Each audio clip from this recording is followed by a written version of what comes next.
I think every single parent asks the question, will my child ever be independent? Will they always live in my basement? Um, Obviously, for kids who are on the autism spectrum, there are some other challenges, very real challenges, that make an independent living situation, it offers more, maybe, I don't know, think about it as obstacles, but challenges. It can just, you have to think about it in a little bit of a different way.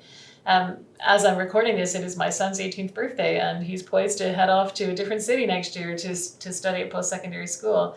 Am I nervous? Absolutely. But what I'm learning now is that there are a lot of transition and a lot of support services there for these kids. And so I would say investigate them, learn about them, and take full advantage of what the government has provided for us. Especially in BC, we're pretty lucky here. In the meantime, if your kids are young, get them engaged in household chores, teach them. My son has been unloading the dishwasher since I think he was 6. It's his daily job. I don't know what I'm going to do when he leaves home. I would expect those dishes to get out of the dishwasher. But he also has some other responsibilities around the house, and they become part of his routine. These kids love routine. So if you can start teaching them those kind of independent skills, we're working on laundry, there's a couple of meals he knows how to make, he knows how to buy groceries. You can be working with them on those kinds of skills just as you go through daily life. How do you take the bus?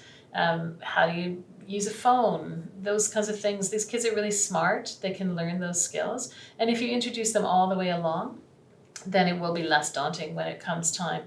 As parents, and I think especially mothers, we want to overprotect and do everything for these kids, but I don't think in the end we're doing them any favors. I think you want to teach them independent skills. You want to build their confidence that they can do these daily life things, and then the things that they struggle with, especially, like anybody, find where the professional resources are that can support them.